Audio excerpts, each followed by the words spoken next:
afin de saluer votre bien-aimé.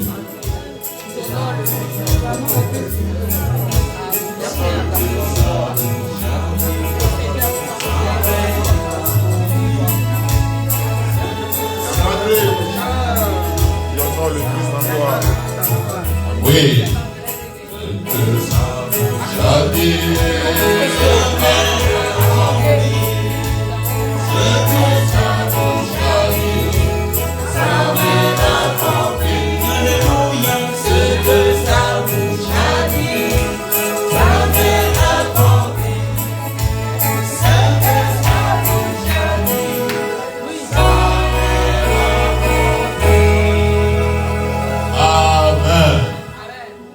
Ok, veuillez vous asseoir maintenant. Merci. Merci pour votre communion fraternelle. Alléluia. J'espère que la semaine a été bien pour chacun. Elle est toujours une semaine de bonnes nouvelles. Alléluia. Ok, ceux qui sont dans le fond peuvent se rapprocher pour que, voilà, je sois en face d'un peuple uni. Voilà, merci. Merci à nos sœurs dans le fond. Merci à la diaconesse de prendre place maintenant. Il n'est pas joué le rôle de Marthe. Alléluia. Ok, merci à chacun. Je bénis le Seigneur pour vos vies. Votre semaine s'est déroulée avec beaucoup de chaleur spirituelle à la Confcor, avec beaucoup de bénédictions et beaucoup d'édifications. Alléluia. Ce que je vous, en complément de l'information de l'ancien, ce que je vous demande, faites le partage. Faites le partage du rapport de la Confcor que je vous envoie ou que l'ancien vous envoie. Faites ce partage-là autour de vous. Dites Amen. Amen. Vous savez, moi je fais partie de ce partage-là. Puis il y a un pasteur qui est en Angleterre, il dit, ah pasteur, vraiment, tu m'aides trop. Même aux États-Unis. Et que ça, quand ça vient là, c'est ça que je vais prêcher dimanche. Ça fait tellement de bien à mon église. Donc faites du bien à ceux qui sont autour de vous. Alléluia. Un jour dans Jean chapitre 4, vous vous souvenez cette histoire de la femme samaritaine. On va parler un peu, et puis je vais entrer dans le message. J'ai 1 heure. Jésus va en un certain lieu et puis il rencontre une femme, la femme samaritaine. Et il discute avec elle. Vous connaissez le récit. C'est dans Jean chapitre combien? Chapitre 4. Il raconte, il lui demande, il lui a posé une question. Il lui dit, femme, on va lire la partie, c'est intéressant pour moi de vous dire ça. Jean chapitre 4. Jean chapitre 4.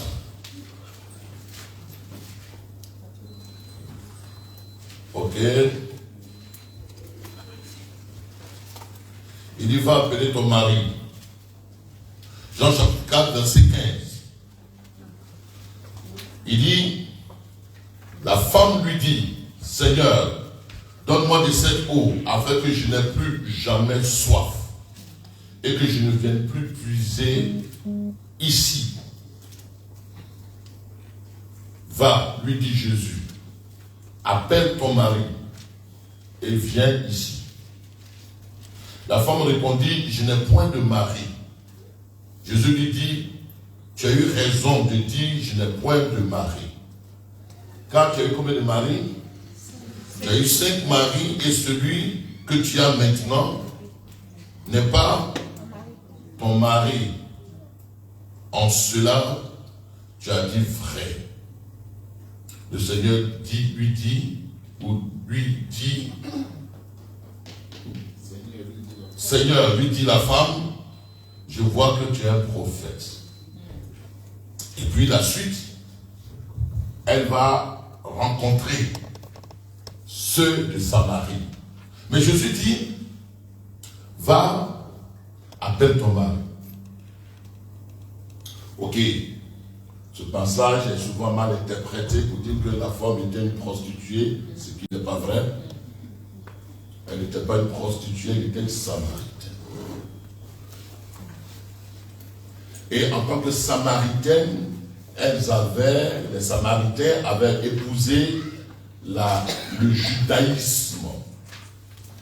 C'est pourquoi ils faisaient un peu de mixage entre le judaïsme et l'idolâtrie de leur père. Mais leur religion était le judaïsme. La loi de Moshe. La religion des Juifs. Et donc, il dit, va appeler ton mari. Elle dit que je n'ai pas de mari. Jésus lui dit, oui, tu as dit vrai. Parce que celui avec qui tu es n'est pas ton mari. Dans la loi juive, lorsqu'une femme était avec un homme, et qu'il arrivait que cet homme décède, la femme était tenue de prendre le frère du défunt mari. Et c'est ce qu'elle a fait. Elle a pris le frère du défunt mari. Et l'histoire nous dit que cet homme-là qu'elle a pris est mort. Elle a pris un autre. Et l'autre aussi est mort. Elle a pris un autre. Jusqu'à ce qu'elle en prenne 5. Et les 5 sont morts. Elle était indexée comme une femme de malheur. Et sa situation était tellement connue que personne n'osait s'approcher d'elle. Et donc, le 6e qu'elle a pris, connaissant son histoire, va lui dire que je ne vais pas t'épouser.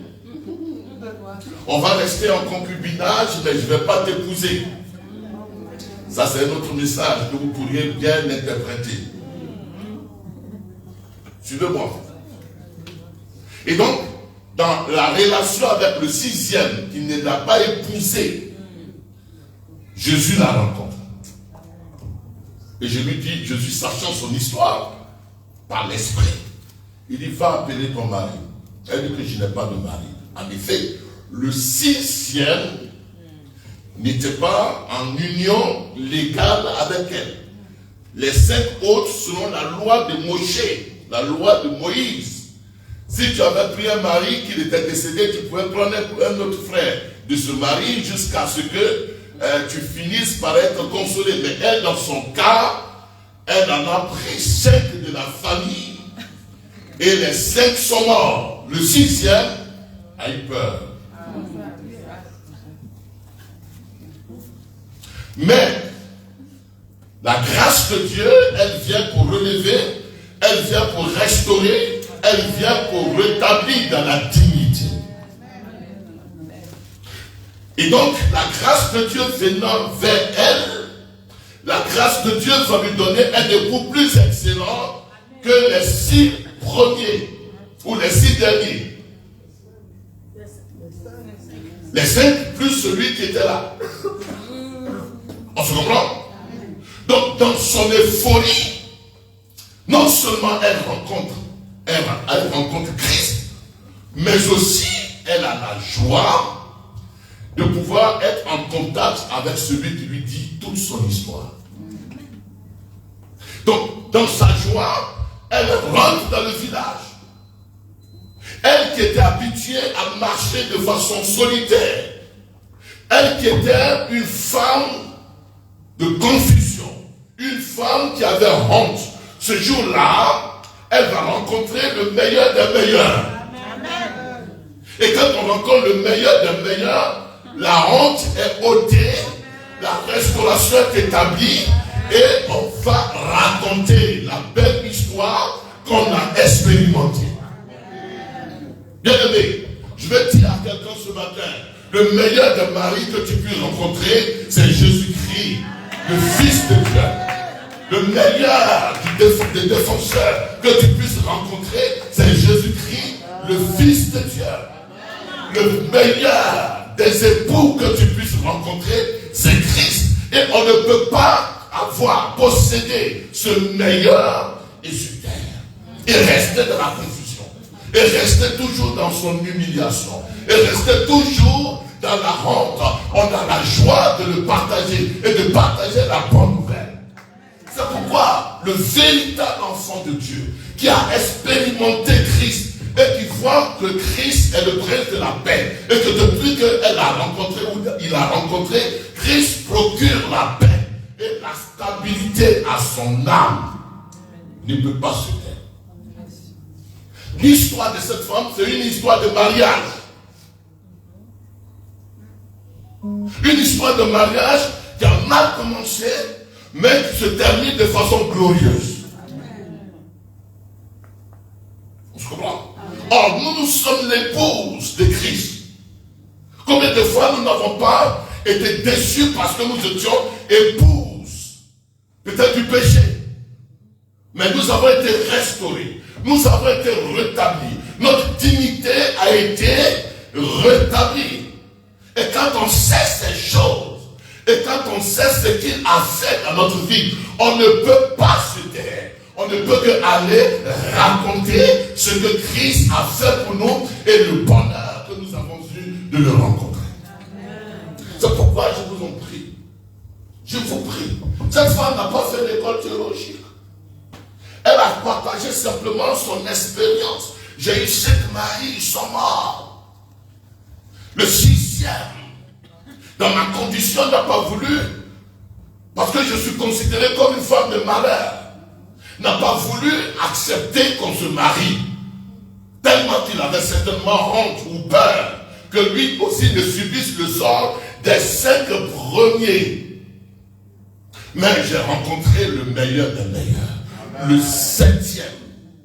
Jésus était le 7e. Et le 7e jour, Dieu se reposa. Le 7e, il te place dans son repos. Il te place dans ta dignité. Le 7e est l'excellent. Et c'est pourquoi je veux dire à quelqu'un, tu ne peux pas avoir ici une telle bonne nouvelle. Et tu t'aimes. Amen. Donc au quartier, tu peux dire à quelqu'un, viens dimanche. Dans le travail, au travail, tu peux dire à quelqu'un, viens dimanche. Ça n'a pas besoin de connaissances théologiques. Ça a besoin de raconter son expérience, sa belle histoire. Alléluia. C'est pourquoi je vais vous encourager, vous-même, d'être rassurés de ce que vous avez expérimenté. D'avoir ce logisomai, d'être conscient, d'avoir cet éveil de conscience, de ce que vous êtes devenu dans la compagnie de Christ que vous avez rencontré. Et quand on a rencontré, quand on a eu une bonne nouvelle, on ne peut pas la cacher. J'étais en Afrique lorsque les enfants ont eu leurs résultats de baccalauréat. Mais c'était une effervescence dans tous les quartiers. Je voyais les petits enfants en train de crier. Il y en a qui ont mis de la cendre sur eux, de la poudre sur eux, parce qu'ils étaient tellement contents. Il y en a qui sont mis torse nu parce qu'ils étaient tellement contents. Ils rentraient à la maison pour dire à leurs parents, j'ai eu le bac. Alléluia. Et nous avons eu plus que le bac.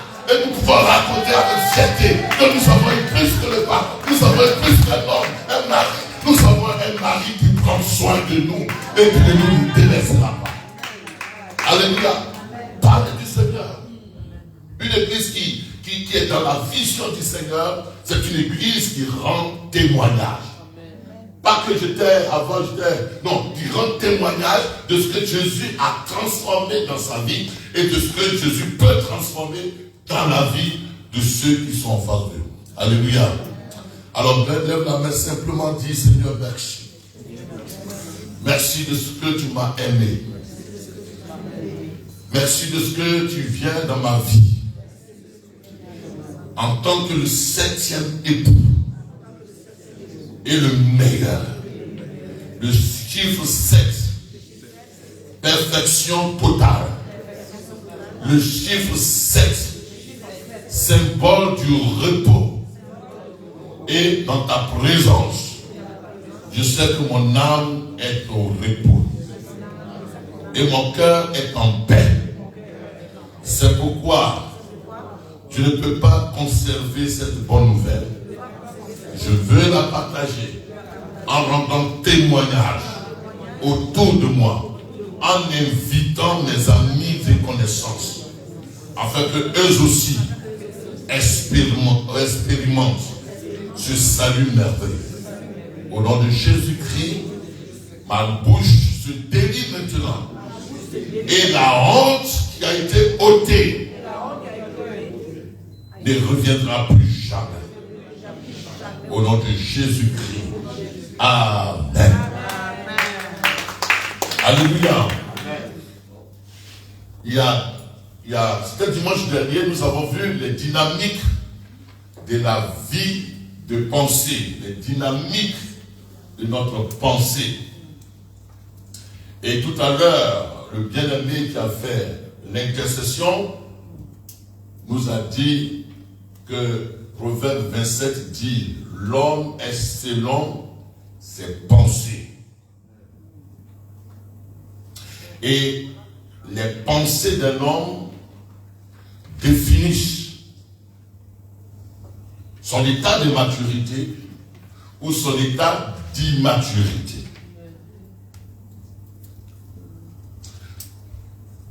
Les pensées d'un homme décrivent s'il est spirituel ou s'il n'est pas spirituel.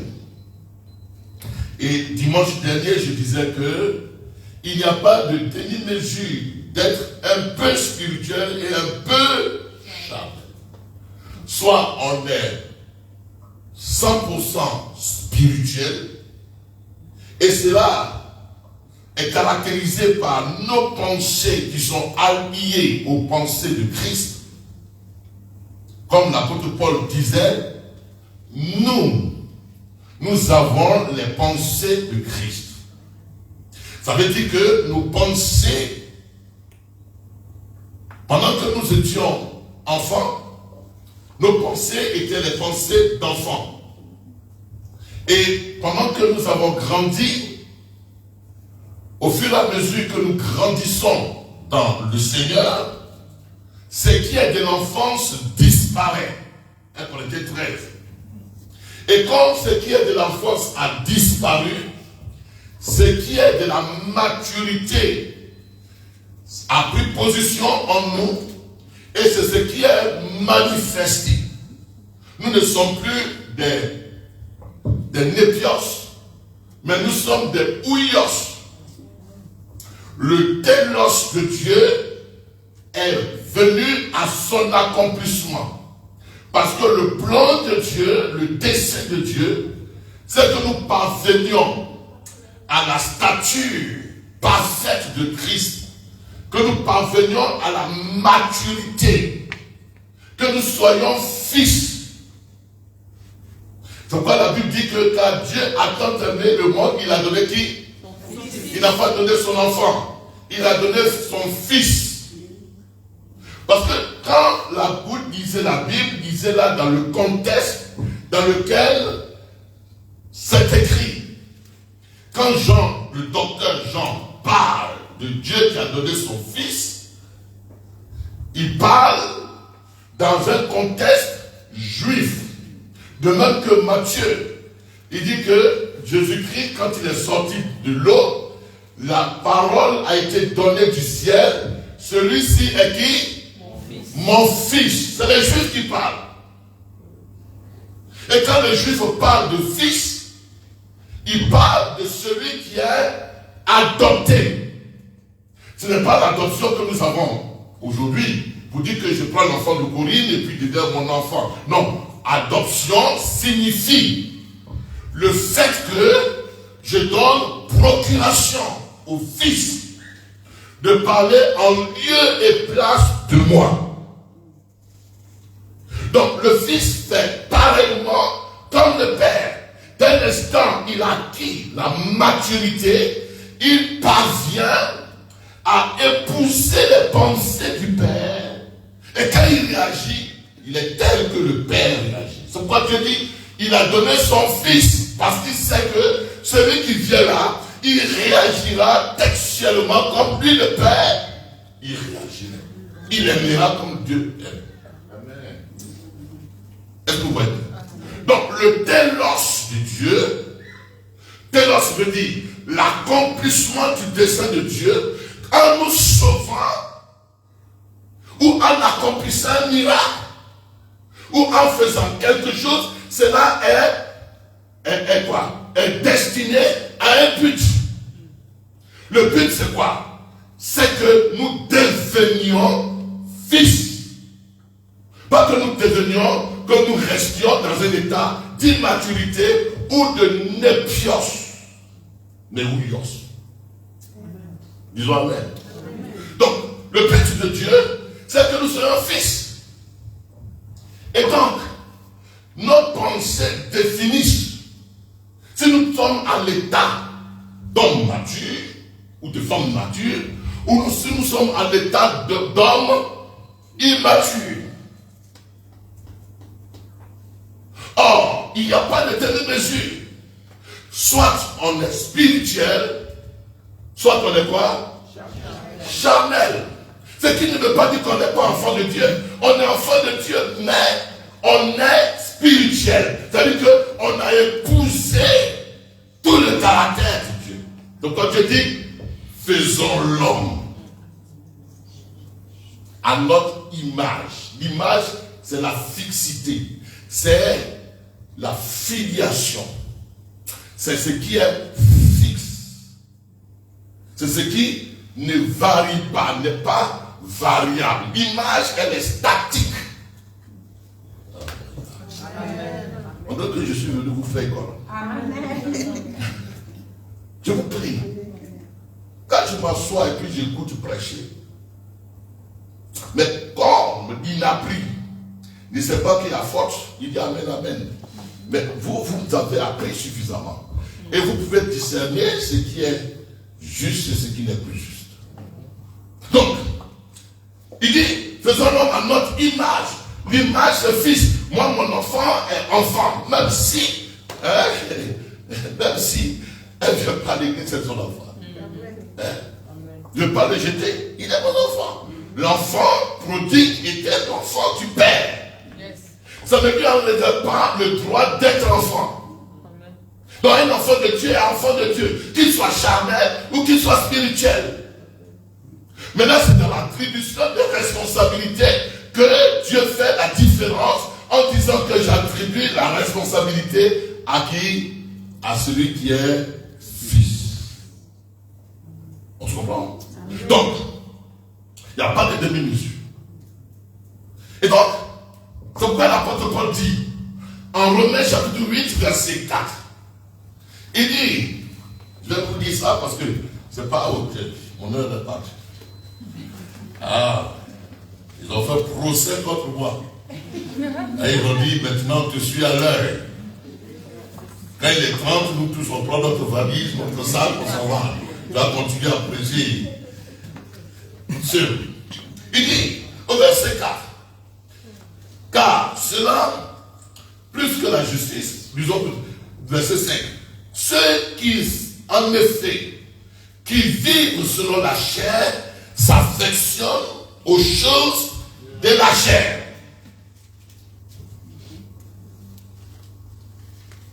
Et donc, nous avons vu que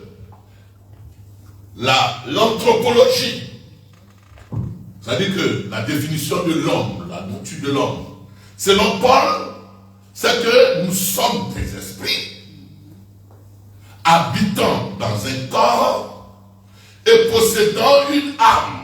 Cet aspect, on va parler. C'est l'aspect âme, on va parler. Donc, dans l'âme est confinée toute notre personnalité. C'est ce qui fait que ma personnalité est différente de la personnalité de celui qui est en face de moi. Parce que j'ai mon âme qui définit qui je suis, de quelle stature je suis parvenu, à quel statut je suis parvenu. Donc, il dit ceux qui s'affectionnent aux choses de la chair. Quoi? Il dit, car ceux qui vivent selon la chair s'affectionnent aux choses de la chair. Bon, vous voyez un peu le mot chair ici. C'est vrai, Adam est chair. Mais ce n'est pas là dans ce contexte. Il veut dire quoi? Parce qu'on est au chapitre 8.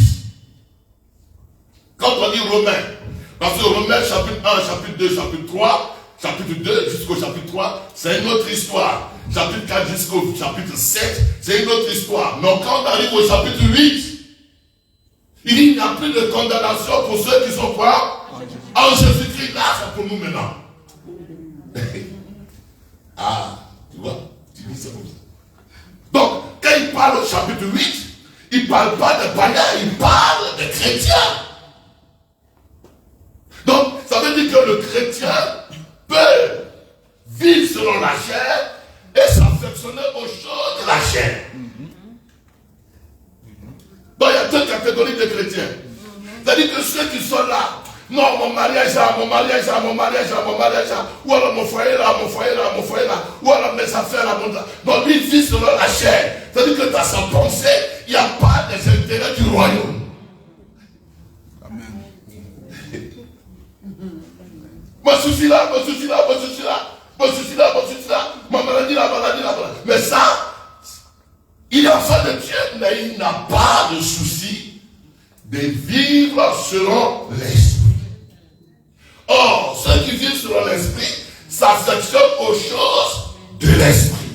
C'est-à-dire que lui, sa préoccupation, comment nourrir son être spirituel, comment être agréable au Seigneur, comment accomplir les desseins de Dieu, comment faire, être un sujet de gloire, être un instrument d'accomplissement du plan de Dieu, comment faire pour que par lui Dieu soit glorifié, comment faire de ce que Dieu soit élevé par lui, comment être le représentant de Dieu et que par lui l'on dise que Dieu existe.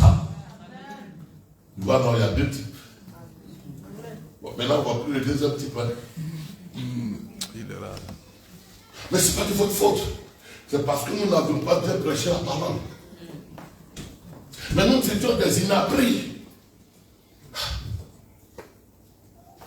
Est-ce que je vous donne dit là? Ce n'est pas une affaire de je me suis levé comme ça. Mais c'est une affaire de commencer il y a de 22 heures jusqu'à 5 heures. Ça prend du temps pour comprendre ces choses.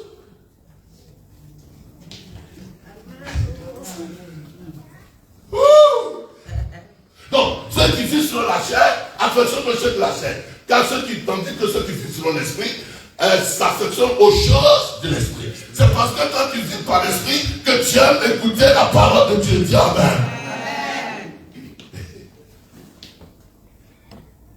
Ceux qui vivent selon la chair, il faut voir où il y a miracle de Jésus. C'est pas mauvais, le miracle. Mais le miracle, bon, on parlera de ça dans un autre thème, mais le miracle, il a un télos. Il a un télos. Le télos, c'est accomplissement, un but.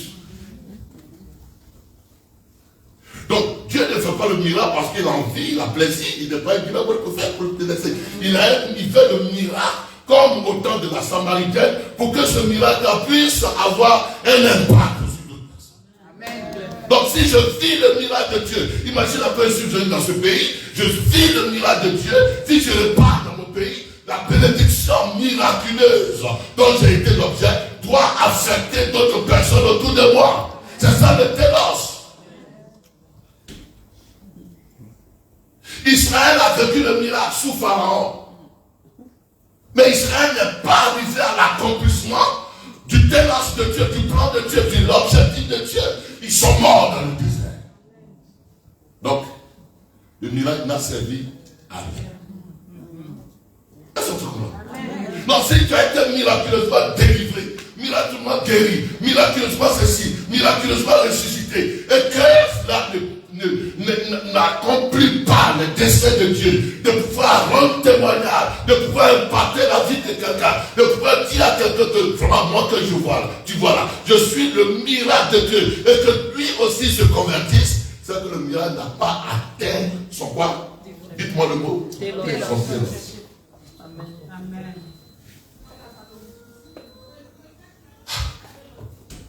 Alors la suite il dit, c'est pas mon message, je me blague moi-même, parce que ce qu'il a dit ce matin est autre chose. Il dit l'affection de la chair, c'est la mort.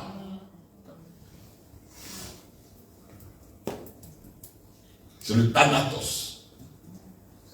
C'est pas la mort physique. Parce que tu es enfant de Dieu, tu ne peux pas mourir spirituellement. Tu ne peux plus mourir spirituellement. Celui qui croit en moi vivra. C'est ça, non? Tu ne peux plus mourir. Mais tu es, parce que Adam, Dieu a dit à Adam, le jour où tu mangeras, tu mourras. Mais est-ce qu'Adam est mort le même jour? Il n'est pas mort le même jour, il est mort, il a fait quoi? 600, combien? 930 ans. Il a vécu 930 ans. Mais il a vécu 930 ans, physiquement, mais par rapport au programme de Dieu, il était bien mort. C'est-à-dire qu'il n'a pas vécu Dieu. Il n'a pas vécu l'abondance de Dieu. Il n'a pas vécu, expérimenté les miracles de Dieu, les merveilles de Dieu. C'est le mot. Donc quand on dit quoi? L'affection de la chair, c'est la mort. Ça veut dire quoi? Tu ne vas pas mourir. Mais ce que Dieu allait faire, il dit car je suis venu afin que les brebis aient la vie et qu'elle est comment? En abondance. Mais tu ne vas pas dire l'abondance. La joie abondante. La paix abondante. Est-ce que tu comprends? Donc c'est pourquoi vous allez voir ce que vit le chrétien, enfant de Dieu, né de nouveau converti. Et ce que vit, par exemple, un religieux ou bien un hindou, un musulman, qui ne peut pas, ce qu'ils vivent, c'est la même chose. La musulmane ou bien la femme qui n'est pas croyante, son mari la bat, ou bien elle bat son mari, ou elle met son mari dehors, ou bien quelque chose comme ça, des choses, elle a des cataclysmes, malheur sur malheur, et toi aussi tu vas à l'église et puis tu vis des cataclysmes, malheur sur malheur, et tu n'as pas la paix, tu n'as pas la joie. Vous avez une situation similaire, à la différence c'est que le Saint-Esprit en toi, mais c'est la mort. La mort dans tes projets, la mort dans ce que tu entreprends, la mort dans ce que tu devrais vivre dans ton âme. Est-ce que vous comprenez la parole de Dieu? Ne mélangez pas. Mais ceux qui vivent selon la... Quand tu t'en dis que l'affection de l'esprit, c'est quoi? C'est la Zoé. Ils sont zoéfiés. Ils sont zoéfiés. Zoé, c'est dit quoi? La vie de Dieu, la vie qualitative de Dieu, la vie abondante. C'est-à-dire qu'eux, ils vivent le royaume des cieux sur la terre. Ils vivent le paradis. J'irai au paradis, c'est maintenant que ça commence. La vie éternelle, c'est maintenant que ça commence. Est-ce que vous comprenez bien? Amen. Et quand ils ont la vie Zoé, ils sont zoéfiés, ils sont... Amen. Ça ne veut pas dire qu'il ne faut pas avoir des épreuves, mais les épreuves, ça glisse sur eux.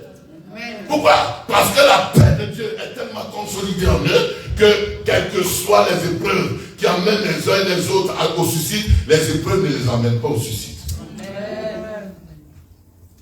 Pourquoi quand je vois certains ils disent que je trouve que pour même, c'est pourquoi je ne viens pas à l'église. Non, c'est parce qu'ils sont dans l'affection de la chair. Parce que quand tu es dans l'affection de l'esprit, quel que soit. Et probablement que moi j'ai vécu, nous on a vécu ici à Paris, est-ce que toi tu as vécu ça?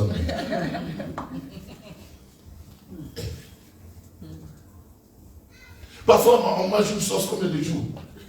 Une semaine. Mais quand c'est dimanche, on vous bénira, vous êtes content. Mais on mange une sauce. 2 jours, j'achète maintenant, j'achète la sauce. Non, on va faire la sauce. Et puis toujours j'achète Smecta. Smecta là, c'est pourquoi? C'est en cas de diarrhée, notre Smecta est là. Donc elle est bonne celui de Smecta. Parce que la sauce arrangée là, ça a duré, ça va faire forcer. Mais nous ne pensons que ça va faire sur le feu. Mais il n'y a pas d'autre sauce que ça. Et on a notre problème de couple personnel. Mais malgré ça, on n'a jamais dit on ne vient pas à l'église. Donc ceux qui disent je ne viens pas à l'église, il dit c'est parce qu'ils sont les affectionneurs de la chair. Est-ce que ça dit? Dis Amen. Si tu affectionnes selon l'esprit, quels que soient les combats, quelles que soient les persécutions, est-ce que quelqu'un était plus persécuté que l'apôtre Paul? Jamais. Est-ce que quelqu'un était plus mis en prison que l'apôtre Paul? Jamais. Est-ce que quelqu'un était plus rejeté que les apôtres? Jamais. Et cependant, ils n'ont pas démissionné, de la foi. Pourquoi? Parce que eux, ils marchaient selon l'esprit. Selon l'esprit, la joie du Seigneur est à ton cœur. Selon l'esprit, ton visage est radieux. Parce que la gloire qui est à l'intérieur de toi, elle scintille sur ton visage. Selon l'esprit, tu traverses les eaux et tu ne crées aucun mal. Parce que le Seigneur est avec toi. Selon l'esprit, les gens disent que d'où tu sors ta force. Mais ma force sort de l'esprit. Parce qu'il est pour moi Abba Père. Abba, c'est la source de toute une chose. Que Dieu nous aide à affectionner les choses de l'esprit. Leur résultat, c'est la vie, la souris. C'est pourquoi quand je suis à Abidjan, il y en a pas qui m'appellent comme ça pour t'aider. Les autres m'appellent patron, il y en a qui m'envient, mais moi, ce n'est pas ces choses-là qui me font trembler le cœur. Chauffeur m'appelle, je ne sais pas ça. Le gardien de vigie, ce n'est pas ça. Mais c'est que ce qui fait ma joie et ma force, c'est l'esprit du Christ qui vit en moi. Les choses de l'esprit. J'ai été là-bas et je vous ai fait des conf-calls. Mais j'étais souffrant.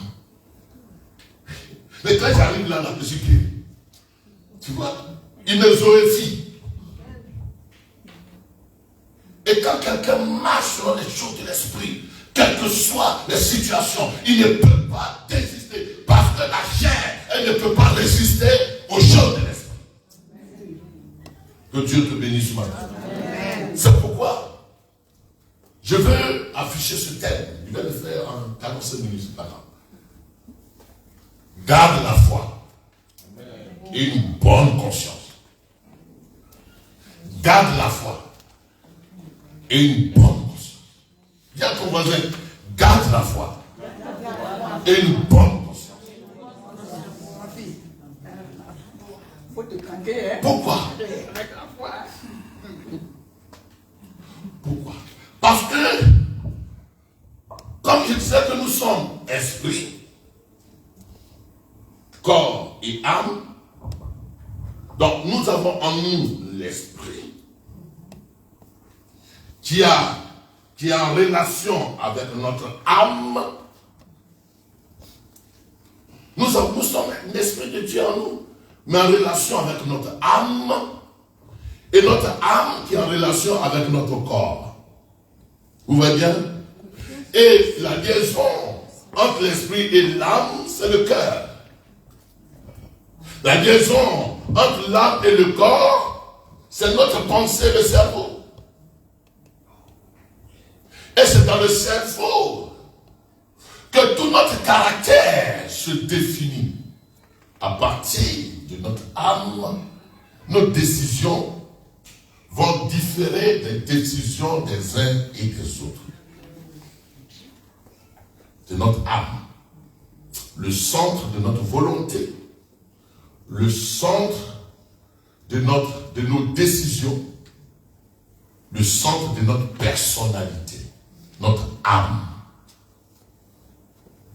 Et cette âme-là, c'est elle qui a problème. Parce que elle a en elle la conscience qui est l'une des facultés de nos pensées. Qui est la faculté de nos pensées. Et c'est elle qui va aider à distinguer ce qui est juste de ce qui n'est pas juste. Ce qui est bon de ce qui n'est pas bon. C'est dans notre conscience. Est-ce que vous voyez bien? Donc, c'est dans la conscience que notre maturité, elle va se définir. Mais en fonction de ce qu'on a mis dans la conscience. Nos décisions vont se définir en fonction de ce qui est dans notre conscience. Je ne sais pas si vous me comprenez. C'est dans notre conscience. Par exemple, dans certains milieux, ce que alors l'Africain, il conçoit comme mal, eux ils conçoivent ça comme quoi? Bien. Parce que le déterminisme qui va permettre à leur conscience de pouvoir apporter un jugement va dépendre soit de la génétique, soit de la psychologie, soit de l'environnement dans lequel la conscience a puisé des informations et elle s'est forgée en eux. Tu vois? Par exemple, dans notre génétique, nous, on sait que chez nous, c'est comme ça, c'est comme ça, c'est comme ça. Mon papa était comme ça, ma maman était comme ça, mon grand-père était comme ça. Donc, ça rentre dans notre caractère. En fonction de mon origine sanguine. Ok. Mais en même temps, en fonction de ce que j'ai vécu, ça peut façonner mon caractère.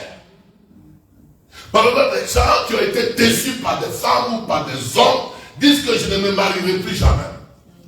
Ça, c'est par rapport au traumatisme qu'ils ont vécu. Et donc, ça a été enregistré dans leur conscience. Donc, la conscience, c'est comme le disque dur qui est resté en toi et qui va définir ton sens de jugement, ton sens d'appréciation des choses.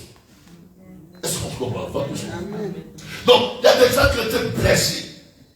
Et eux, pour eux là, tu ne peux pas leur enlever les blessures dont ils ont été l'objet ou dont ils ont été victimes. Et ça va définir leur réaction en fonction de ce qui est dans leur psychique. On se comprend? Donc, quand on ne connaît pas tout ce qu'on va dire, c'est Satan. Ce n'est pas Satan. C'est le caractère que le passé a pu forger en toi. Et puis l'environnement. Il y en a qui vont dire, moi j'ai été dans les églises évangéliques là, ils m'ont trop escroqué, ils m'ont trop choqué. Non, ce milieu-là, je ne le fréquente plus, je préfère rester avec les blancs, je préfère rester dans mon coin. Pourquoi? Parce que le milieu environnemental les a tellement voûtés, traumatisés, qu'ils fuient. Donc ça a créé en eux un jugement, mais qui est en fonction de ce qu'ils ont vécu. Et moi, mon but ce matin, c'est de casser.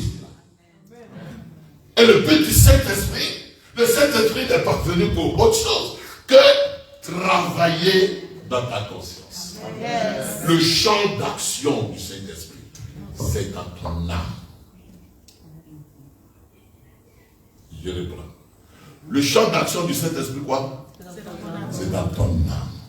C'est dans ta conscience. Dieu a envoyé cet esprit parce que notre conscience a été tellement façonnée, elle a été tellement formatée, elle a été tellement chiffonnée que Dieu a envoyé le Saint-Esprit pour que ce qui est nocif dans notre conscience, le Saint-Esprit puisse le corriger. On se comprend? Pour que le Saint-Esprit puisse le quoi? Le corriger. Donc le Saint-Esprit est venu quoi? Il est venu faire un travail où? Dans ta conscience. Parce que tu ne peux pas vivre pleinement la vie de Dieu aussi longtemps que ta conscience est bloquée, pourrie. Alléluia. Donc, c'est ce que l'apôtre Paul dit à Timothée, son fils. Et on va lire le texte. Dans 1 Timothée chapitre 1. On va lire ça rapidement. Et puis, on va. 1 Timothée chapitre 1, verset 5.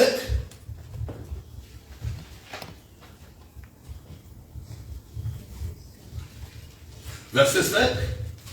Il dit quoi? Le but du commandement. Le but du commandement. Là, je suis en train de vous donner un commandement. Dis-moi amen. La notion de commandement n'est pas les 10 commandements. La notion de le but du commandement, c'est le but de l'instruction.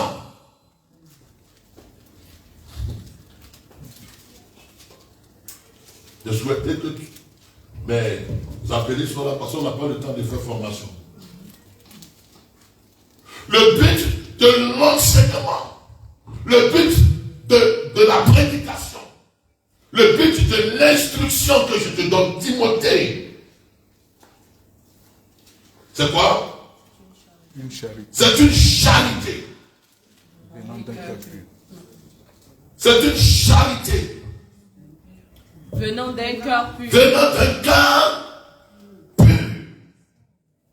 Et d'une bonne conscience. Et d'une foi sincère.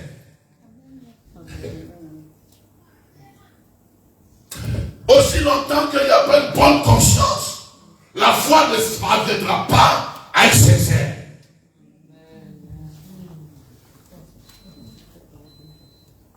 Donc il faut que ta conscience soit guérie pour que ta foi soit sincère.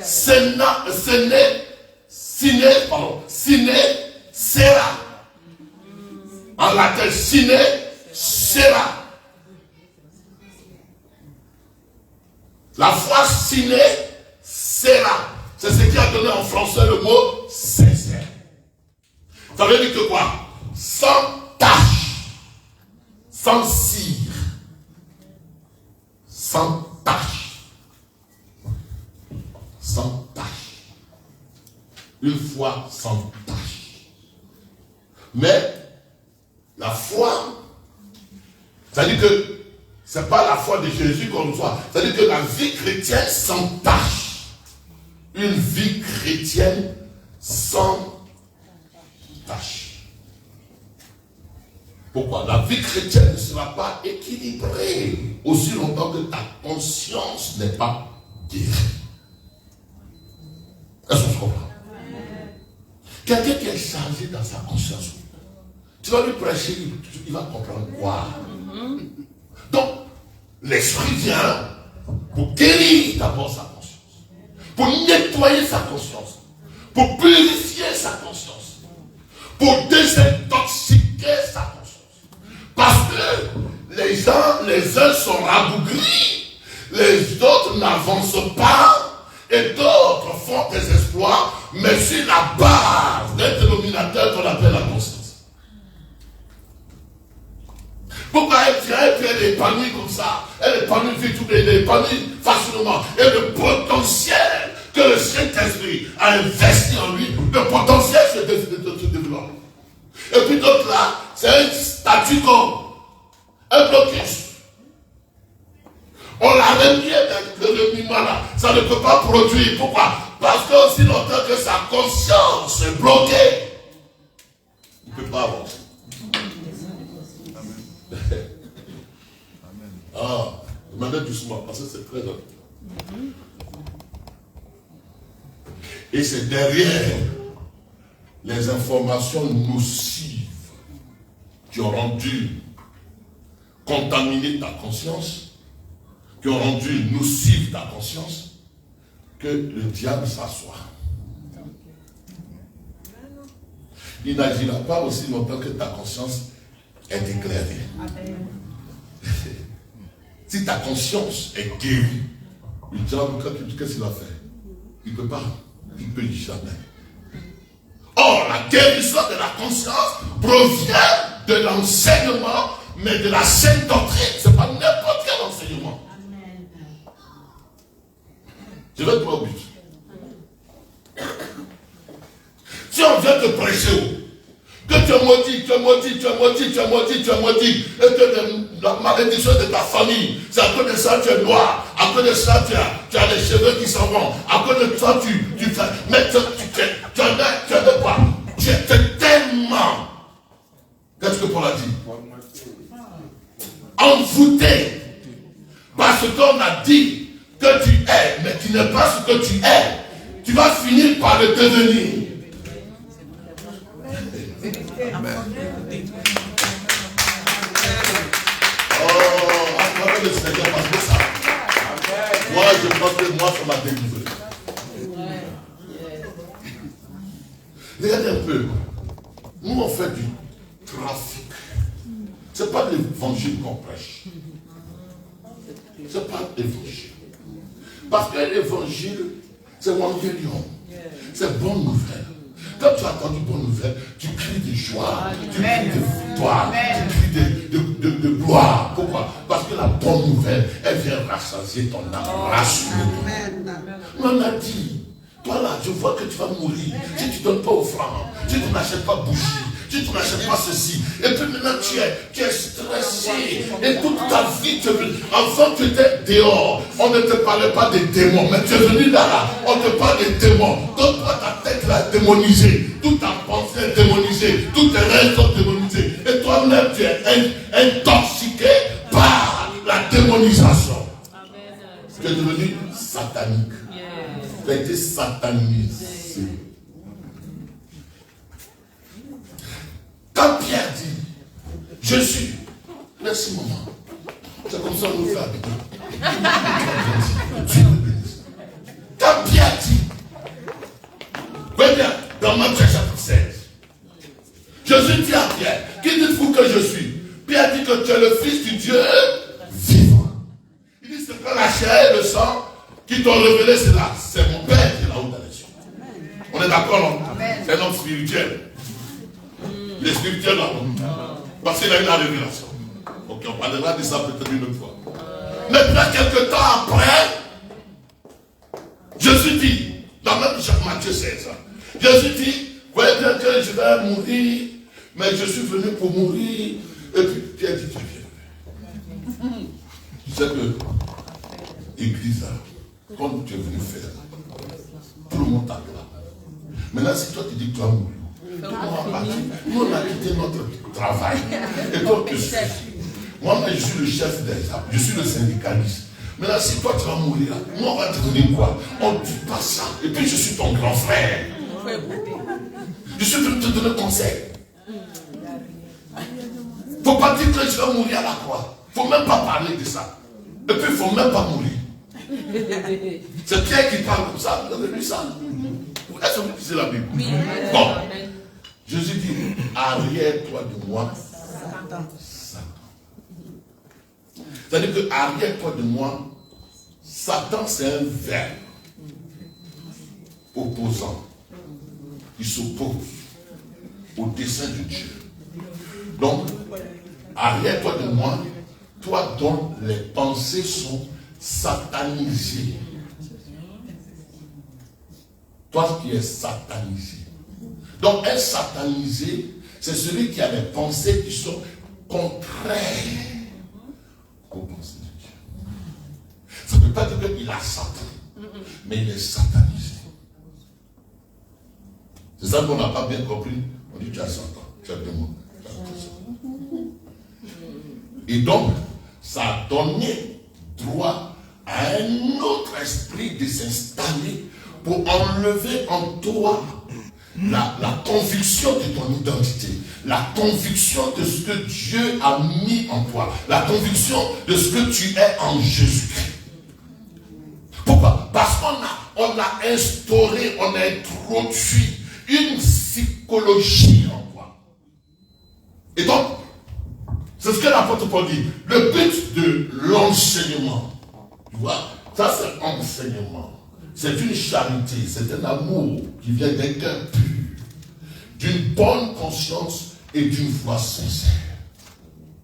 Au verset 18, on va lire ça rapidement. Verset 18, il dit quoi? Verset 18 à 19, rapidement, on va lire ça. Oh. Encore, le commandement que je t'adresse, Timothée, mon enfant, selon les prophéties faites précédemment à ton sujet. Parce que le jour où Timothée était en train d'être ordonné pasteur, il y a eu des prophéties sur lui. Parce que c'est Paul qui a ordonné Timothée pasteur. Donc, en l'ordonnant pasteur, des prophéties ont été dites à son sujet. Il dit sur les prophéties dites précédemment à ton sujet, c'est que d'après elle, tu combattes le bon combat.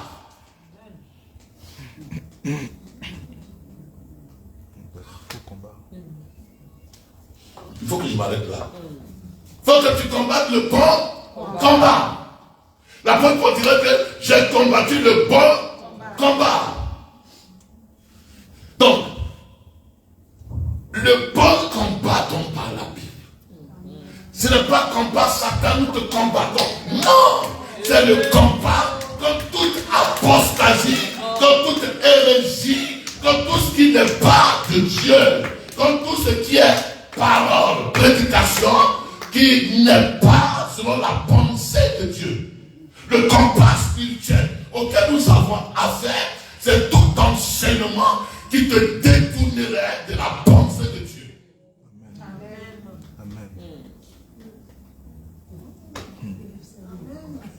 Nous n'avons pas à combattre contre la chair et contre contre le sang. C'est pas une affaire d'intellectualisme. C'est une affaire d'enseignement, mais qui vient de l'Esprit de Dieu. Les armes avec lesquelles nous combattons, elles ne sont pas charnelles, mais elles sont pour détruire de quoi? Des forteresses. Mais les forteresses, c'est ce qui a été érigé dans notre tête, par nous les Dida, par nous les Africains, par nous les Ivoiriens, non, ceci. Les forteresses qui ont été érigées. Et la parole de Dieu vient pour balayer ces forteresses, pour faire instaurer la pensée du royaume de Dieu. La mentalité du royaume de Dieu. Est-ce qu'on se comprend ce matin? Je vais doucement pour qu'on se comprenne. Donc il y a des forteresses. Même que quoi? Les Africains sont dans des forteresses, les Occidentaux sont dans des forteresses, les Américains sont dans des forteresses, les Japonais sont dans des... Donc chaque groupe est dans des forteresses. Les Anis sont dans des forteresses, les Didas sont dans des forteresses qui sont différentes, des forteresses des Akans, les gens de l'Ouest, ainsi de suite. Donc c'est des forteresses dues à quoi?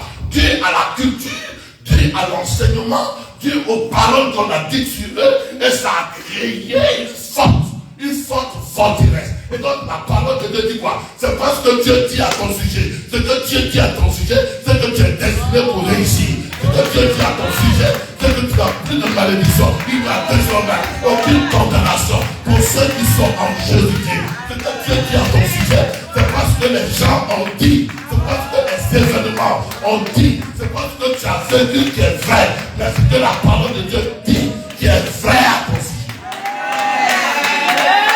Et c'est tellement érigé en forteresse qu'on ne croit pas. Non, moi je ne crois pas. Non, je ne suis pas sûr que Dieu pense comme ça de moi. Moi-même je souffre trop. Je suis trop maudit. Non, Dieu dit, non, tu n'es pas maudit. Mais les situations ont dressé des forteresses que la parole de Dieu vient bousculer pour que tu puisses vivre la vie.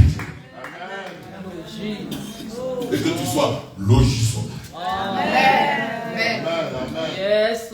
Alors, tu vas voir que la question de conscience, tout le monde a une conscience. Tout le monde. On va aller comme ça, rapidement. Je vais dire comme ça, que j'ai noté comme ça. Tout le monde. Il y a la conscience universelle. Tout le monde. Selon Romains chapitre 2, verset 14. Tout le monde a une conscience. On va aller vite. Tout le monde a une conscience. Romains chapitre 2, verset 14. Non, tout le monde a une conscience. Oui. Verset 14 à 16. Il dit. Quand les païens, oui, qui n'ont point la loi, font naturellement ce que prescrit la loi, ils sont, eux qui n'ont point la loi, une loi pour eux-mêmes. Au verset 15. Va vite, hein. Il montre que l'œuvre de la loi est écrite dans leur cœur, leur conscience en rendant témoignage, et leurs pensées s'accusant ou se défendant tour à tour. Tu vois, les païens ont la conscience. Tu n'as pas vu ça? Moi, quand j'étais en Afrique, une fois, il y avait un collègue. J'ai donné bise. On savait que dans l'école, je n'étais pas pasteur. Donc, j'ai donné bise. Et puis, le gardien qui était là, bon, c'était un vieux qui a grandi. Et il nous a vu grandir dans l'école. Et puis, il dit, ah, pasteur encore, tu donnes bise. C'est pas femme de quelqu'un. Tu vois? Parce que lui, il sait que le pasteur ne doit pas faire ça. Vous. Les païens ont une conscience. Tout le monde a une conscience. Et tout le monde sait ce qui est bon et ce qui n'est pas bon. Mais la seule différence, c'est que leur conscience n'est pas une conscience qui a été lavée par la parole de Dieu. Donc, ils ont la conscience, mais il y a des choses, comme il dit, s'accusant ou se défendant. C'est-à-dire qu'ils ont la conscience, mais ils sont toujours vaincus. Au fait, je veux dire quoi? Je veux simplifier la question. La conscience qu'ils ont, c'est que c'est pas bon, mais quand même ils font. Tu vois, sur la cigarette, là, c'est marqué que la fumée tue. Ils sont conscients que ça tue. Que leur papa est mort de ça. Mais ils n'en ont pas la force de sortir de là. Parce que la conscience qu'ils ont, c'est ce qui est juste. C'est ce qui n'est pas juste. C'est que la femme de quelqu'un, c'est que le mari de quelqu'un, ils savent. Mais devant la tentation, ils montrent que l'œuvre de la loi est inscrite dans leur cœur et leur conscience en rend témoignage et leur pensée s'accuse. Ils se défendent. C'est-à-dire qu'ils sont dans un état où ils ne sont pas en paix. Vrai ou faux? Nous tous on a été comme ça. Même nous tous qui sommes là ce soir. Si pasteur déconne, vous savez que c'est pas bon. Ou si quelqu'un déconne, vous savez que c'est pas bon. Et cependant, on sait que c'est pas bon. Mais on fait. Ça veut dire que quoi? On peut avoir une conscience. Deuxièmement, on peut avoir une conscience qui est sincère. Mais le contenu peut être érodé. C'est-à-dire qu'on a une conscience, 20 minutes rapide. On a une conscience qui est sincère. Mais dans notre sincérité, c'est en fonction de ce que nous avons acquis qui fait que notre conscience, on est sincère dans ce qu'on pense. Est-ce que vous comprenez?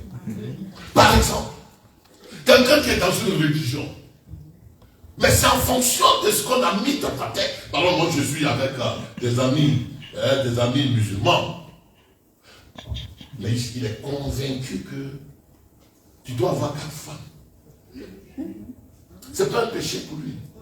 Donc il est sincère quand il prend 2 femmes, quand il prend 3 femmes, quand il prend 4 femmes. Il est sincère. Mais parce que c'est ce qu'on lui a inculqué comme enseignement. Mais l'enseignement est faux. Vous voyez bien. Donc on peut être sincère. Mais la sincérité n'est pas preuve d'une conscience qui est purifiée. D'une conscience qui vient de Dieu ou que Dieu approuve. On se comprend par cet exemple. Mais là, je m'en vais quelque part. Donc la conscience peut être sincère. Les Juifs étaient sincères quand ils essayaient de persécuter Jésus. Parce que Jésus est un Messie qui vient dire des choses contraires à ce que Moïse leur a enseigné et à ce qu'ils vivent. Non. L'apôtre Paul était sincère. Quand il persécutait l'Église, il n'était pas hypocrite. Donc vous voyez bien, votre conscience peut vous jouer des tours, malgré ou bien qu'elle soit sincère. Mais elle peut jouer des tours parce que sa sincérité, elle peut avoir pour source des informations, des enseignements qui sont erronés. J'en parlais ce matin, hier, c'est ce qui m'a inspiré cette partie, avec mon épouse. Nous, on était dans une église avant. Elle était dans cette église. Moi, je n'ai pas de lui, mais elle était dans cette église. Ça veut dire, il faut attacher ta tête. Parce que si tu enlèves le voile, les démons, les anges ne te protègent plus. Donc il faut garder le voile sur ta tête. Mais si tu enlèves le voile, il ne faut pas prier. Et les anges ne sont plus là. Ok, donc les gens étaient sincères. Ils ne sont pas hypocrites. Ils étaient sincères, mais c'est en fonction de ce qu'on leur a dit qu'ils agissent comme ça. Comment? Pour être en communion avec Dieu. Ils sont sincères, mais c'est faux ce qu'ils font. On se comprend? Donc une religion, la religion peut t'enseigner quelque chose qui est sincère, ou dans laquelle tu es sincère, mais c'est faux.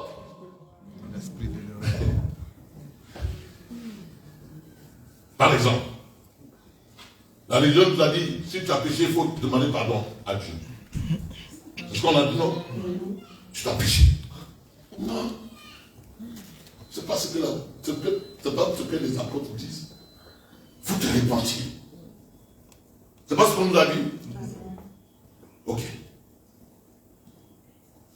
Je ne vais pas vous gêner. Mais, la repentance dont il est question, c'est de vider le contenu de ta pensée. Et puis, adopter un autre contenu qui vient de la parole de Dieu. C'est ça la repentance. C'est pas que Seigneur, pardonne-moi. Non, non. Tu es sincère. Mais si tu as péché contre maman Cathier, va lui dire, maman Cathier, j'ai péché contre toi. Pardon. Parce que ton problème, c'est contre maman Cathier, tu as fait l'offense. Donc si tu es sincère dans la confession de Seigneur, pardonne-moi, j'ai critiqué maman Cathier, j'ai critiqué. Soit tu ne la critiques plus, ou alors tu vas voir maman Cathier. Vraiment, j'avais pensé mal de toi, mais je me rends compte que je m'étais trompé. Là, tu es sincère. Mais quand tu demandes pardon à Dieu, oui, soit tu es sincère, mais c'est pas ce que Dieu dit. Si quelqu'un a péché comme son frère, il a fait ça. Donc on est resté dans une forme religieuse qui n'explique pas ce que la Bible dit exactement par rapport à ce que nous faisons.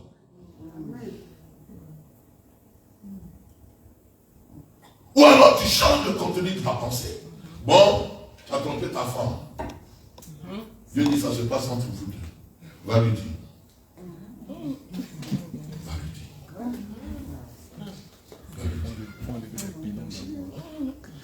Va lui dire. Parce que tu as trahi l'alliance. Va lui dire. Ça vous gêne maintenant, non? Oh, tu vas lui dire, Seigneur, pardonne-moi. Ok, demain encore tu fais la même chose. Donc, pas contre elle. Parce que la Bible dit que celui qui fait ces choses pèse contre qui?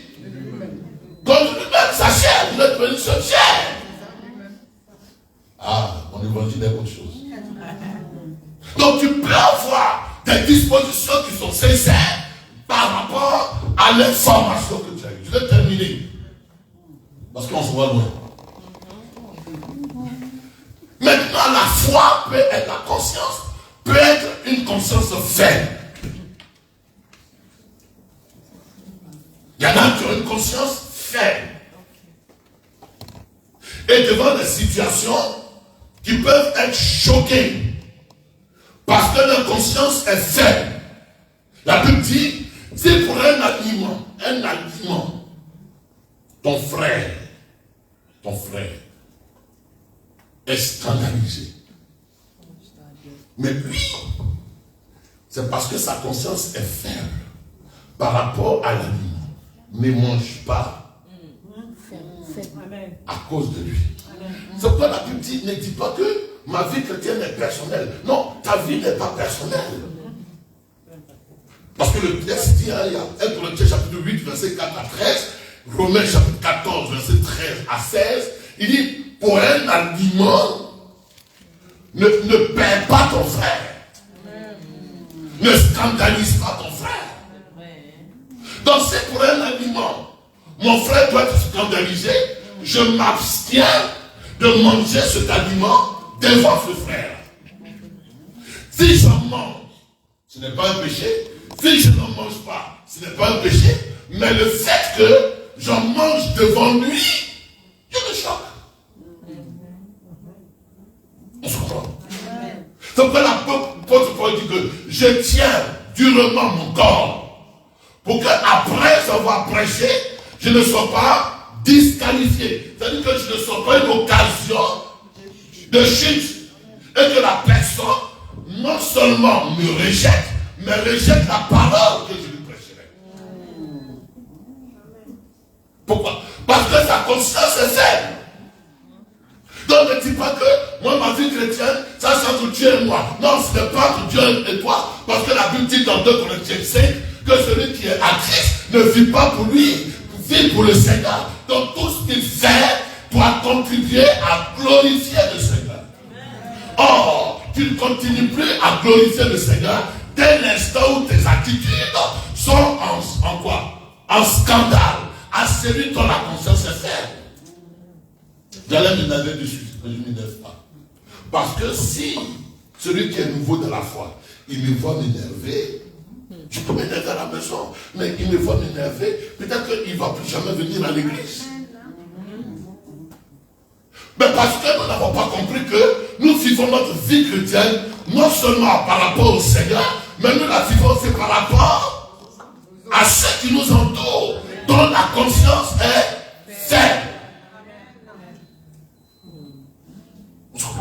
Amen. Bon, toi qui es prédicateur, et puis le voisin sait que tu es bizarre. Bon, tu as blessé sa conscience.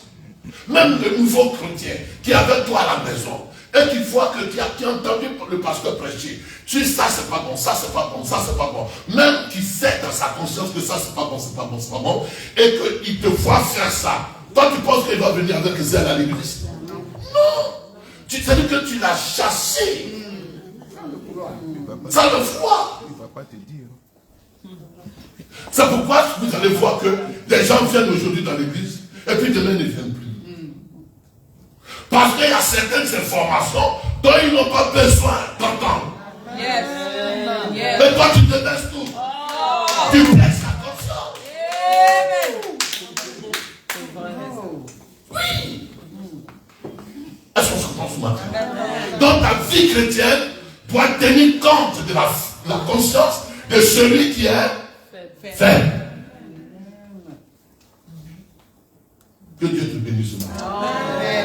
Alors maintenant, non seulement que la conscience est faible, je m'avais terminé, il me reste 2 points. Il y en a que la conscience chargée d'une mentalité de victime.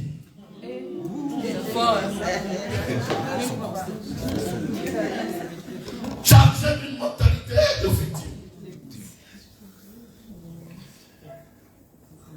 Un jour, la sœur de Lazare dit à Jésus, mais Jésus, si tu avais été là, qui? Mon frère Lazare, il ne serait pas mort. C'est une mentalité de victime. Un jour, Jésus était de passage. Et puis il voit en Jean chapitre 5, le verset 6 certainement, il voit quelqu'un qui est au bord de la piscine. Il dit, mais veux-tu être guéri? La Bible dit qu'il était depuis combien? 38 ans. Mais quand toi je suis là, tu es un homme quand même. Tu vois quelqu'un qui est là depuis 38 ans. Et puis tu lui poses la question de savoir s'il veut te guérir. Cette question ne se pose pas à Jésus. Mais Jésus fait des choses à bon escient.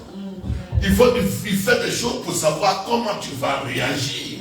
Quand Dieu dit à Adam, Adam, où es-tu? Ce n'est pas parce qu'il ne savait pas que Adam était caché, mais il veut éveiller en Adam une prise de conscience que Adam, tu t'es éloigné. Sinon Dieu, il est omniscient. Donc il demande à cet homme, veux-tu être guéri? Cet homme dit, c'est ce qui est dans le fond de son cœur qui va abattre. Je n'ai personne. Je n'ai personne. Au lieu de dire, je vais être guéri, il dit, je n'ai personne. Voilà quelqu'un qui est resté au bord de la piscine pendant 38 ans, rendant les autres coupables de ce qu'il est devenu. Coupable de ce qu'il est. Or, les autres églises pour se mettre dans l'eau, il dit, je n'ai personne pour me jeter dans l'eau. Bien-aimé, au stade où nous sommes parvenus, les gens se battent, les gens ils luttent pour conserver tel avantage ou pour atteindre. Si tu attends que tel te pousse, tu ne pourras jamais y arriver. Tes progrès ne seront jamais définis. Non, c'est parce qu'on n'est pas venu nous rendre visite que je ne fais plus à l'église. C'est une conscience de victime. Non, c'est parce que ceci, c'est une conscience de victime. Et les gens, ils pensent que c'est les autres qui doivent faire ce que Dieu met à leur disposition de faire. Pourquoi? Parce que Dieu t'en a donné la capacité. Ils sont en l'air. Ils sont en l'air. Il t'a donné même la sagesse. Il t'a donné même la révélation. Il t'a donné même le discernement. Il t'a donné même les paroles de connaissance. À point de te lever et de prendre les décisions d'avancer. À point de te lever et de prendre les responsabilités. Et de dire que Dieu est en moi. Je fais tout par celui qui me force. Arrête de te victimiser. Parce qu'aussi longtemps que tu t'es en train de te victimiser, non, les gens ne m'aiment pas. Mais est-ce qu'ils ont le temps? Est-ce qu'ils ont le temps? Attends, est-ce qu'ils ont le temps? Non, je quitte l'église parce que les gens ne m'aiment pas. Oh non, parce que les gens de l'église, il y a un qui est venu dans ma maison, il est venu chez moi cette semaine-là. Il me vient à l'église. Il dit non, dans ton église, il y a trop d'hypocrites. Est-ce qu'on t'a dit que dans le groupe de Jésus, il n'y avait pas d'hypocrites? Dans toutes les églises, il y a des hypocrites. Donc tu rends coupable les autres. Et tu te mets dans une position de victime. Alors qu'eux, ils ne pensent même pas à toi. Eux, ils n'ont même pas de temps.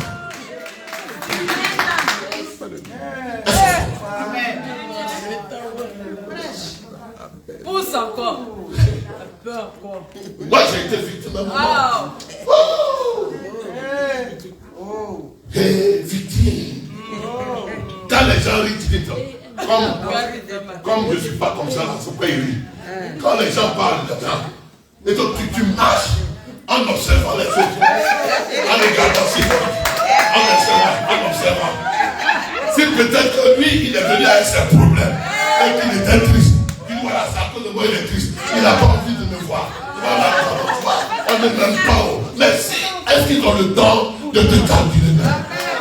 Eux-mêmes, ils ont leurs problèmes. C'est plus lourd que ton problème. Arrête de rendre les autres coupables. Arrête de te rendre victime. Jamais.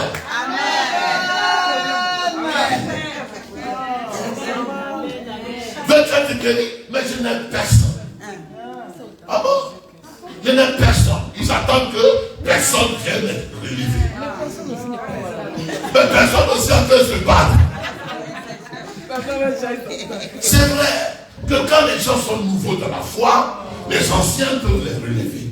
Les anciens peuvent les suivre. Mais toi, depuis que l'église est créée, 2002, toujours c'est toi, on va aller rendre visite pour exhorter. Toujours c'est toi qui vas dire on m'a pas appelé. Toujours, dans le pasteur là, il n'a plus le temps de s'occuper d'autres personnes que de toi. Parce que dans ta conscience, tu as créé une citadelle, une muraille de toi, dont on ne t'aime pas. D'autres on dit carrément que c'est l'église de temps, c'est l'église de bêtises, c'est l'église de ceci, parce que le pasteur est ceci. Toi, ils se font des forteresses pour eux-mêmes se barrer la route de l'espoir. Dis avec moi ce matin. Esprit de victime. Libère ma tête. Esprit d'accusation. Libère ma tête. Dieu tient à David, il dit, allez m'appeler le fils de qui? Le fils de Jonathan. Il dit non. Moi, un chien comme toi. Vous faites quoi? Il se rend victime. Dieu dit, viens, je vais te faire grâce. Dis-moi, un chien, je suis pas digne. Je suis pas digne. Tu n'es pas digne par rapport à quel critère. Dieu te rend digne. Que les hommes ne te rendent pas digne. Dieu te rend digne. Que les hommes n'acceptent pas. Dieu t'accepte. Que les hommes ne t'aiment pas. Dieu t'aime. Et c'est la grâce de Dieu qui doit te suffire. C'est l'amour de Dieu qui doit prévaloir. Et tu ne dois pas vivre ta vie en considération de ce que les hommes considèrent de toi. Tu n'avanceras pas. Que ce soit du point de vue professionnel, tu n'avanceras pas. Parce que toutefois que tu rentreras dans un bureau, les gens vont te regarder de travers. Mais ne t'es pas compte de leur pensée, de leur regard de travers. Tiens compte de ce que tu poursuis comme objectif. Et c'est ce qui fait que beaucoup n'avancent pas. Beaucoup ne progressent pas. Beaucoup baissent la main. Pourquoi? Parce qu'ils vivent en considération du regard des autres. Bien aimé, tout est question de conscience. Amen. Il y en a qui viennent plus à l'église et disent que non. Comme ils sont tombés là, dans le péché là, comme ils sont tombés. S'ils viennent ici, on est tous saints. Mais tous ceux qui sont là, qui n'ont pas tombé? Nous, on est tombés, on était tombés. Et puis Dieu nous a relevés. Donc, comme il est tombé, il vient dans l'église, là, il est là. Il regarde tout le monde comme des étrangers. Il regarde tout le monde. Il regarde tout le monde. Il regarde tout le monde. Si Dieu merci, quelqu'un l'embrasse, il est content. Mais si Dieu merci, Madame Assalé Yolande, elle n'a pas fait exprès. Et puis, elle a dépassé. Voilà. Ils ont hésité, arrêté. Mais pourquoi tu vas te diriger cette pensée de penser ce que l'autre n'a pas pensé de toi? Je prie ce matin que tout préjugé soit ôté de ta conscience. Tu ne peux pas avancer aussi longtemps que tu construis ta vie sur le prétexte de préjugés. Alléluia. Mais ça part de là. C'est pas une question de Satan. Ça part du jugement qu'on se fait et qu'on fait des autres. Paul dit à Tite, je m'en vais terminer. Paul dit à Tite, tout est pur pour celui qui est pur. Tout est impur pour celui qui est impur. Quelqu'un qui est voleur là, il pense qu'on va le voler. Parce que lui-même il est voleur. Quelqu'un qui est fidèle là, il pense que les gens vont être fidèles, sa femme va être fidèle, parce que lui-même il est fidèle. C'est ce qu'il est, qu'il reflète sur les autres. Tout est pur pour celui qui est pur. Tout est pur pour celui qui est pur. Quand je vois mon frère, je vois que c'est mon frère, jusqu'à ce qu'il me manifeste qu'il n'est pas mon frère, mais dans mon esprit. Je ne veux pas me faire de jugement à son sujet. Je sais que c'est un enfant de Dieu. Tout est pur.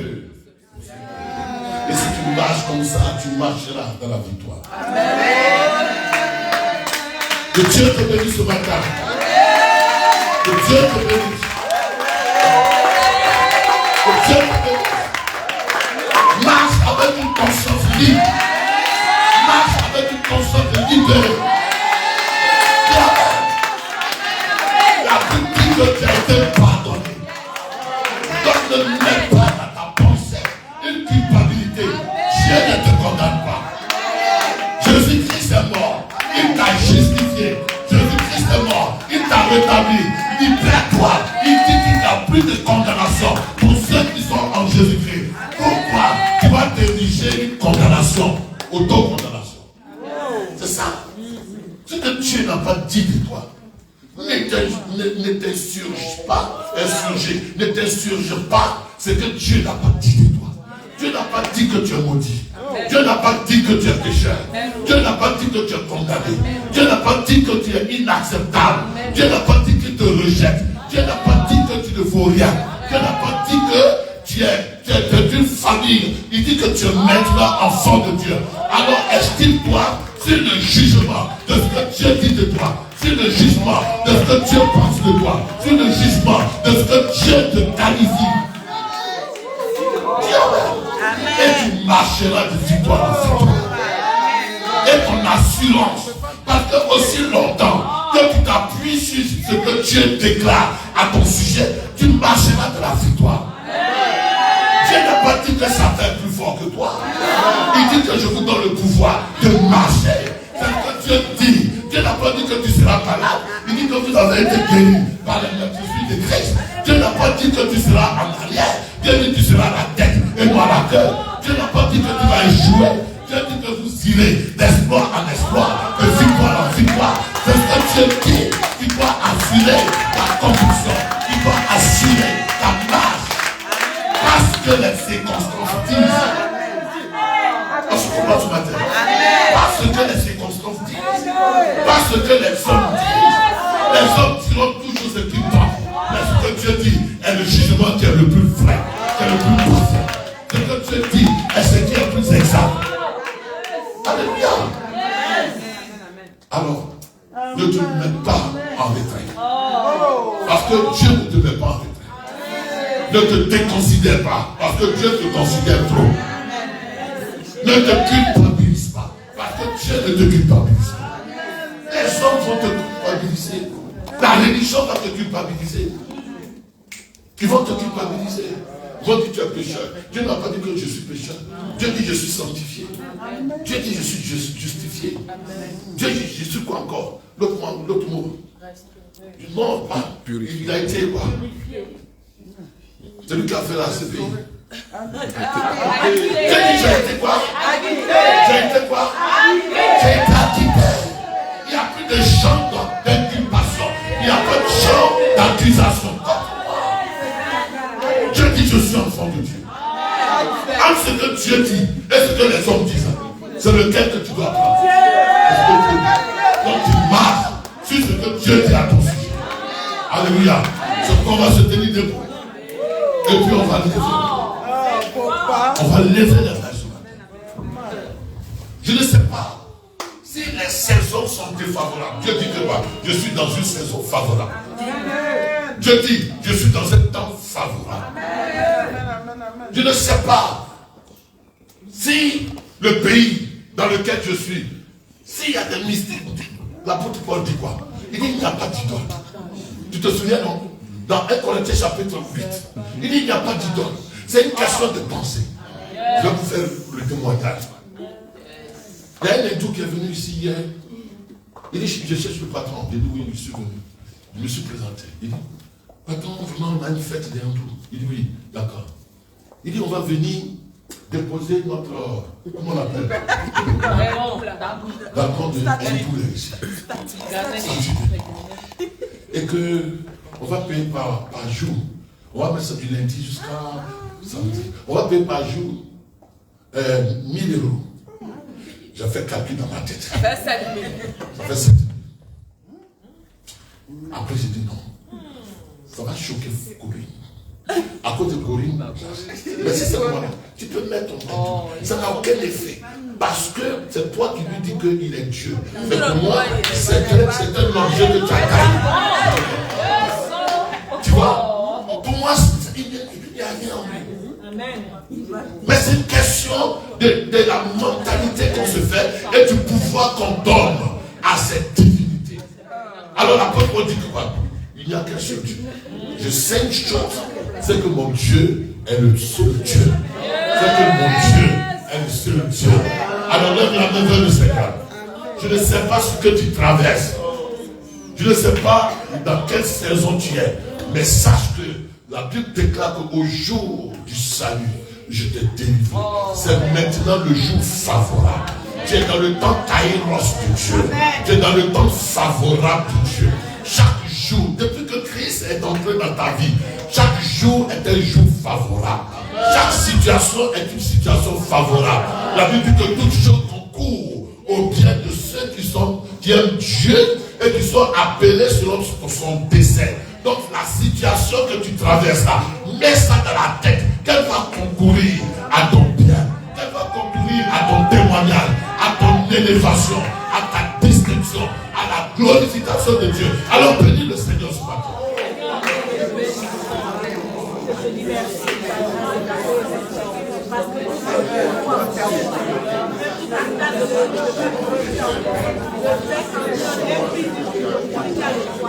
Ce que Dieu dit est ce qui est. Ce que la parole dit est ce qui est. Le jugement de Dieu est celui qui est vrai. La pensée de Dieu à ton sujet est ce qui est vrai. Ce qui a été écrit à ton sujet est écrit par ce meurtrissure. Tu as été guéri. C'est pourquoi bénis le Seigneur. Toute situation va concourir à accomplir le dessein de Dieu dans ta vie. Toute situation va concourir à donner gloire à Dieu. Alors, bénis le Seigneur. Toute conspiration, tout complot finira toujours à dévoiler des comploteurs. Tout complot finira à démasquer des ennemis et à te faire connaître des vrais amis. Alors, bénis le Seigneur. Bénis le Seigneur. Toutes les circonstances doivent concourir à la bénédiction du Seigneur. Ne te laisse pas complexer par le jugement des hommes.